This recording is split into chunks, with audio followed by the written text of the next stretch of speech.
Il était une fois une petite fille. Une fois, son riche père a épousé une méchante belle-mère. Elle s'est installée dans la maison avec ses 2 filles. Ils étaient beaux et blancs de visage, mais mauvais et cruels de cœur. Et puis vint un moment difficile pour la pauvre fille. Du matin jusqu'à tard dans la soirée, ils l'ont forcée à faire du sale boulot, porter de l'eau, chauffer la cuisinière, cuire les aliments, laver la vaisselle et faire la lessive.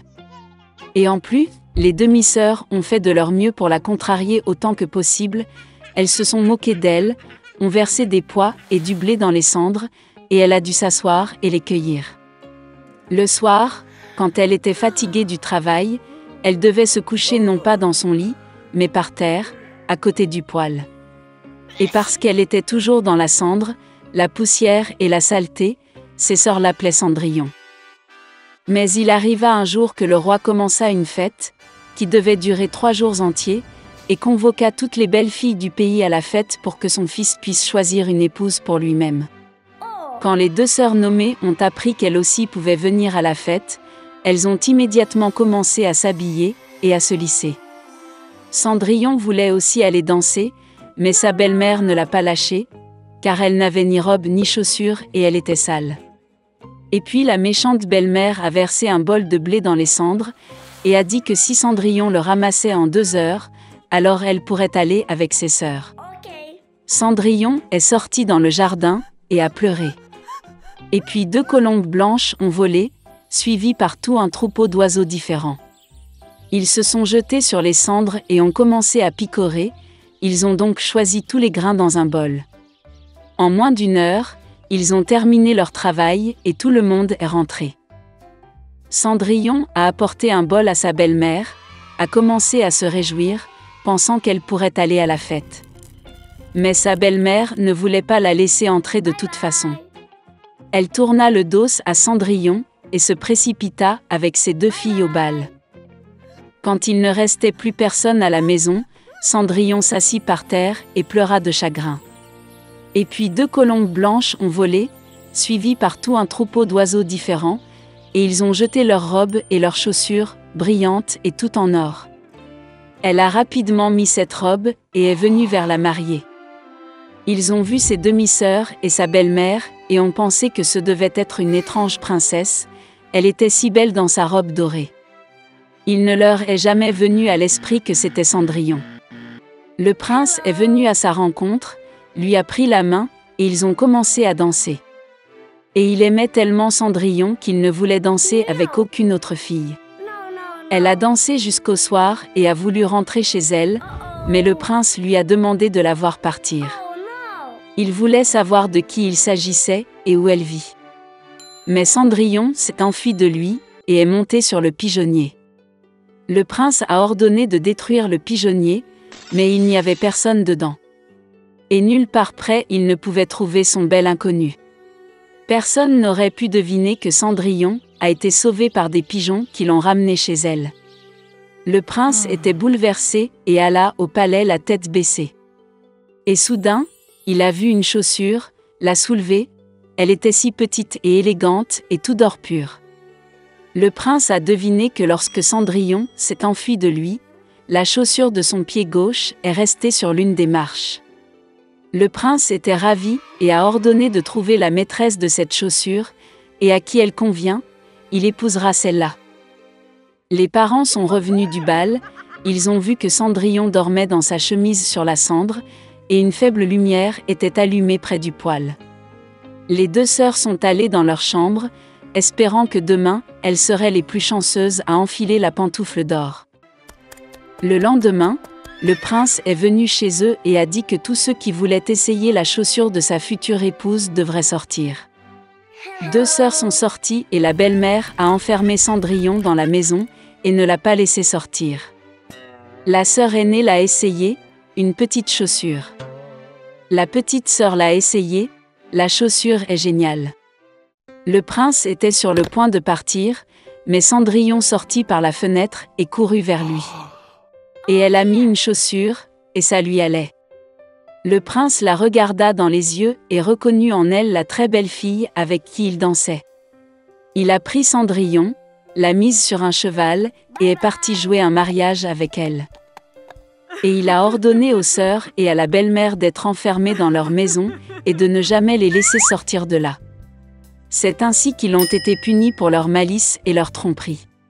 La veille de Noël, Fritz et Marie avaient hâte de déballer leurs cadeaux. Soudain, on frappa à la porte.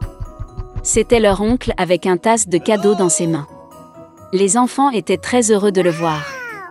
Puis, ils ont commencé à déballer les cadeaux. Marie a eu des poupées fantaisie, de la vaisselle jouet et une belle robe en soie. Fritz a également obtenu ce qu'il voulait, un cheval magnifique et un roi des souris. Marie a remarqué qu'il y avait un soldat sous l'arbre. C'était le casse-noisette, conçu pour croquer proprement les noix dures. La fille a vraiment aimé. Mais Fritz a dit que c'était son cadeau et a essayé de le prendre à sa sœur. Les enfants ont étiré le casse-noisette si loin qu'ils lui ont arraché le bras.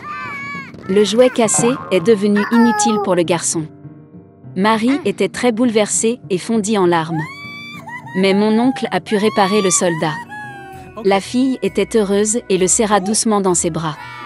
La journée était très chargée, alors elle s'est vite fatiguée et s'est endormie juste sous l'arbre. Pendant son sommeil, Marie a entendu des sons étranges. Ils étaient comme des histoires de souris. La fille ouvrit les yeux. Les objets de la maison semblaient beaucoup plus gros qu'ils ne l'étaient. Et l'arbre sous lequel elle s'est endormie est devenu absolument gigantesque. Marie se rendit compte que ce n'étaient pas les objets qui avaient augmenté, mais qu'elle avait diminué. Soudain, le roi des souris avec son armée apparut devant les yeux de la jeune fille étonnée. Marie avait très peur et voulait s'enfuir. Mais les souris géantes l'ont arrêtée. Et puis un miracle s'est produit, le casse-noisette a sauté sur ses pieds et a attrapé la fille. Ils ont instantanément grimpé dans l'arbre jusqu'à la bibliothèque, et le long de celui-ci sont arrivés aux jouets de Fritz.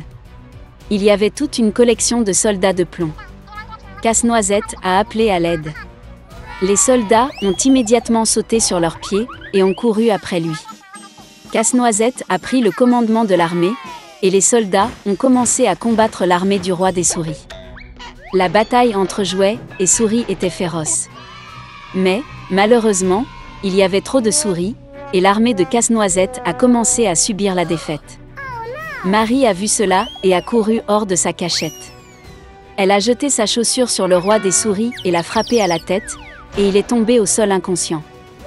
Le reste des souris a réalisé que la bataille était perdue, et s'est enfui dans toutes les directions. Marie a couru vers le Casse-Noisette, mais il était inconscient, car il avait été grièvement blessé par le roi des souris. La fille pensa qu'il était mort et se mit à pleurer amèrement. Et soudain, une belle fée est apparue derrière Marie. Elle a décidé d'aider la fille. D'un geste de sa baguette, elle relança Casse-Noisette. Avec un deuxième mouvement de sa baguette, la fée transforma le soldat en un beau prince. Marie et Casse-Noisette se regardaient avec des yeux aimants et ne pouvaient pas quitter les yeux. D'un geste de sa baguette pour la troisième fois, la fée a emmené le couple amoureux au royaume des bonbons. Les arbres étaient faits de bonbons et les fleurs de marmelade. C'était un endroit merveilleux. Marie ferma les yeux une seconde de plaisir. Et soudain, elle a entendu la voix de sa mère, qui l'appelait par son nom. Ouvrant les yeux, la fille vit sa mère, qui la regarda avec confusion. Marie ne pouvait pas non plus comprendre ce qui se passait. La fille a raconté son merveilleux voyage, mais sa mère ne lui a souri que gentiment. Puis Marie a vu le Casse-Noisette en éteint dans ses bras. Et puis elle s'est rendue compte qu'elle avait dormi sous l'arbre toute la nuit, et que tout ce qui lui était arrivé n'était qu'un rêve vivant. Quelques années plus tard, le neveu de leur parrain est venu rendre visite à Marie et Fritz. Dès qu'il est entré dans la maison, la fille est presque tombée au sol de surprise. Le garçon ressemblait à Casse-Noisette comme deux gouttes d'eau. Il aimait aussi Marie à première vue. Après un certain temps, ils se sont mariés et n'ont pas vécu pire que dans le royaume magique des bonbons.